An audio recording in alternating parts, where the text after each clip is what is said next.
Hello, folks. Welcome back to day 75 of our chronological journey through the Bible. Our reading for today will be in Deuteronomy chapters 14 through 16, which address worship, generosity, justice, and care for the vulnerable. God's commands shape not only worship, but also the heart of community life. So let's start with a quick prayer. Thank you, Lord, for this day. We thank you that your mercies are new every morning. And as we read your word today, Lord, teach us joyful obedience. Help us to reflect on your care for others and to do unto others as we would have done unto us. We ask that you bless this time of fellowship with your word and in your word, Lord, today. May your word be a lamp unto our feet and a light unto our path. Amen. All right. Let's jump in, folks. Deuteronomy chapter 14. You are sons of the Lord your God. Do not cut yourselves or shave your foreheads on behalf of the dead, for you are a people holy to the Lord your God. The Lord has chosen you to be a people for his prized possession out of all the peoples on the face of the earth. You must not eat any detestable thing. These are the animals that you may eat: the ox, the sheep, the goat, the deer, the gazelle, the roe deer, the wild goat, the ibex, the antelope, and the mountain sheep. You may eat any animal that has a split hoof divided in two, and that chews the cud. But of those that chew the cud or have a completely divided hoof, you are not to eat the following: the camel, the rabbit, or the rock badger. Although they chew the cud, they do not have a divided hoof. They are unclean for you, as well as the pig, though it has a divided hoof. It does not chew the cud. It is unclean for you. You must not eat its meat or touch its carcass. Of all the creatures that live in the water, you may eat anything with fins and scales, but you may not eat anything that does not have fins and scales.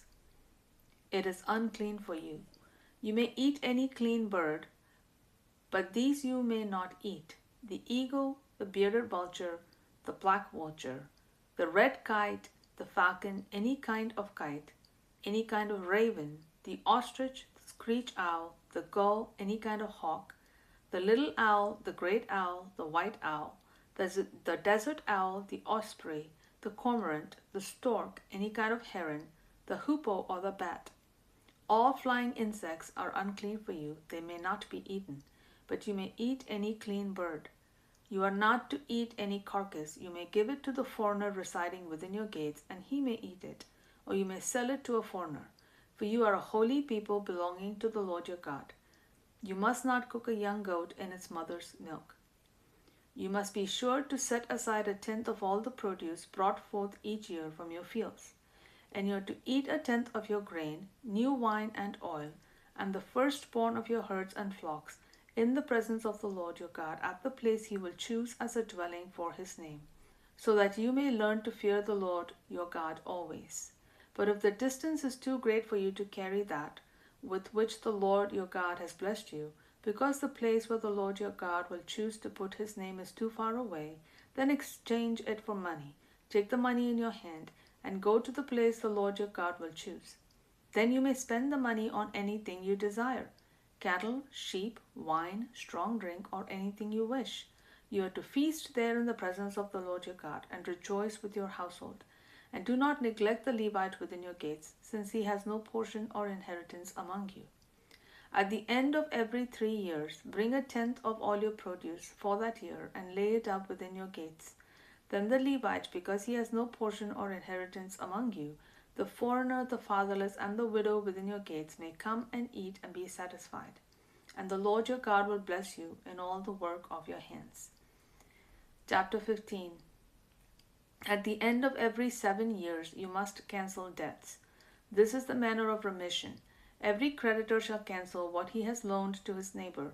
He is not to collect anything from his neighbor or brother, because the Lord's time of release has been proclaimed. You may collect something from a foreigner, but you must forgive whatever your brother owes you. There will be no poor among you. However, because the Lord will surely bless you in the land, that the Lord your God is giving you to possess as an inheritance, if only you obey the Lord your God and are careful to follow all these commandments I am giving you today. When the Lord your God blesses you, as he has promised, you will lend to many nations, but borrow from none. You will rule over many nations, but be ruled by none. If there is a poor man among your brothers within any of the gates in the land that the Lord your God is giving you, then you are not to harden your heart or shut your hand from your poor brother.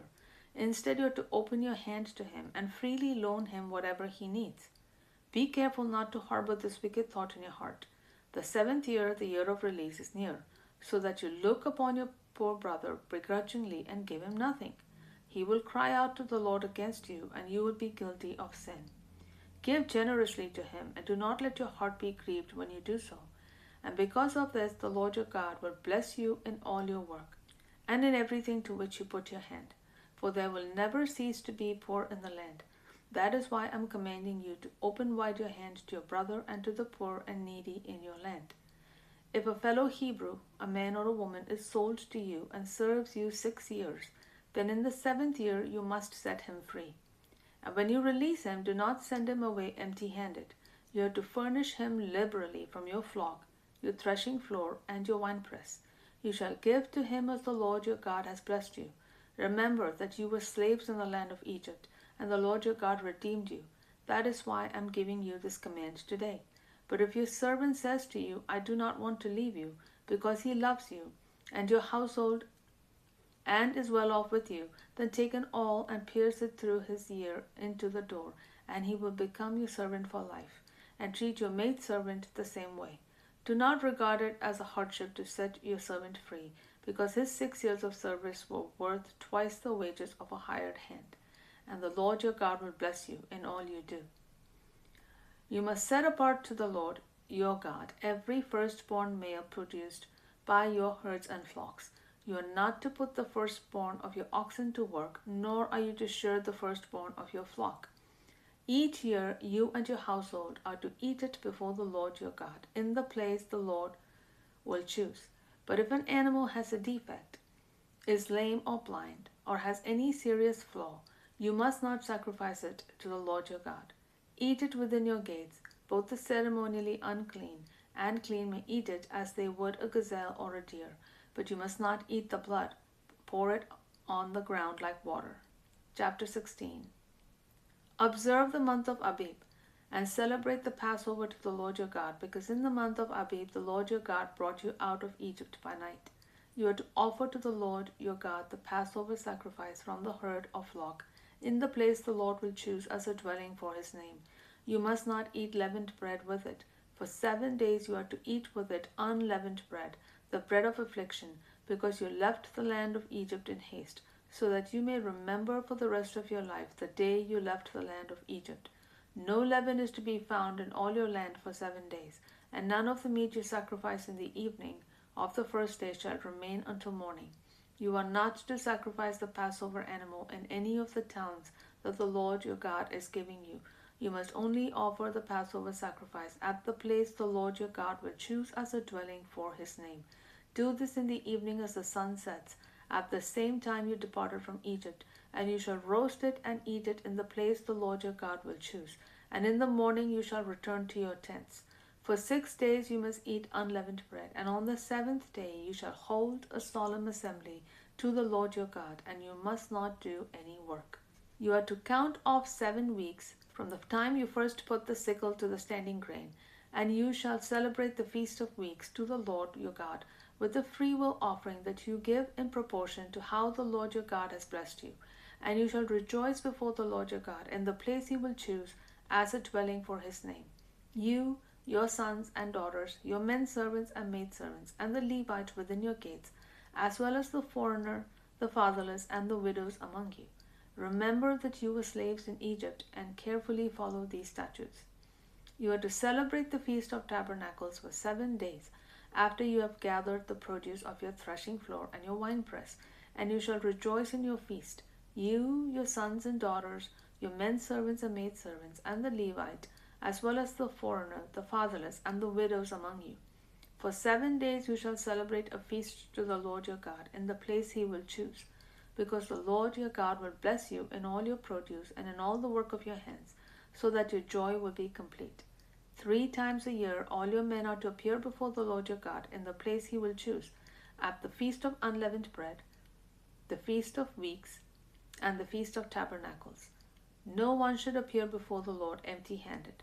Every one must appear with a gift as he is able, according to the blessing the Lord your God has given you. You are to appoint judges and officials for your tribes in every town that the Lord your God is giving you. They are to judge the people with righteous judgment. Do not deny justice or show partiality. Do not accept a bribe, for a bribe blinds the eyes of the wise and twists the words of the righteous.